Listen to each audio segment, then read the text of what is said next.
এই সীমান্তে নিহত হওয়ার ঘটনা আজকের নতুন নয়। যদি আমি একটু স্ট্যাটিস্টিক্সের কথা বলি, ২০০০ সাল থেকে ২০১৯ সালের মধ্যে আমাকে বাংলা ট্রিবিউন বলছে যে ১১৮৫ জন বাংলাদেশি সাধারণ নাগরিক নিহত হয়েছে সীমান্তে। ২০২০ থেকে ২০২৩-এর মধ্যে নিহত হয়েছে ১১৭ জন। ১১৮৫ এবং ১১৭ এটা কোনো সামান্য সংখ্যা নয়, তাও সাধারণ জনগণ। যদি আমি দেখি এটাকে আমি সীমান্ত গণহত্যা বলতে পারি। এই সাহস আপনাদের কাছে যদি আমি এখন প্রশ্ন করি, ১৯৭১ সালের আগে যখন বাংলাদেশ ছিল না, যখন বাংলাদেশ পাকিস্তানের অংশ ছিল, তখন কিন্তু ভারত সেই সাহস দেখাতে পারেনি। বন্ধু রাষ্ট্রের কথা বলে ৭১-এ আমাদের সাহায্যের যেই দায় দিয়ে প্রতিনিয়ত যে অপারেশন এবং যেই ডমিনেট আমাদেরকে করে যাচ্ছে তা আমরা মানি না।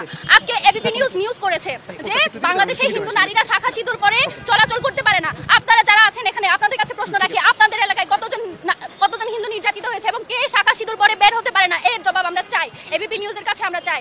দ্বিতীয় কথা, এই যে ভারতীয় প্রোপাগান্ডা ছড়াচ্ছে, তারা বলছে বাংলাদেশে হিন্দু নির্যাতন হচ্ছে এবং সেটার জের ধরে বাংলাদেশের কনসুলেটে যে হামলা করলো, আমি তাদেরকে বলতে চাই, যারা স্বর্ণা দাসের বুকে গুলি চালায় তাদের কাছে আমরা সাম্প্রদায়িকতা বা অসাম্প্রদায়িকতার কথা শুনবো না। ফেলানি থেকে স্বর্ণা দাস, মুসলমান হোক বা হিন্দু হোক, যে বাংলাদেশের নাগরিক, তার দায়িত্ব বাংলাদেশে, সেখানে ইন্ডিয়ার সরকার নাক গলাতে পারে না। আমরা বলতে চাই, আমাদের মাইনরিটি নিয়ে যেমন আপনাদের কনসার্ন, আমরাও সেরকম কনসার্ন আপনাদের মাইনরিটি নিয়ে, খ্রিস্টান নিয়ে, হিন্দু নিয়ে, দলিত সম্প্রদায় নিয়ে, মুসলমানদের নিয়ে, যাদের দিনের পর দিন সেই গুজরাটের কষাই যে সে যখন সাম্প্রদায়িকতা অসাম্প্রদায়িকতার কথা আমাদের শোনায়, তখন আমাদের সত্যিই হাসি পায় যে কার মুখে কি কথা।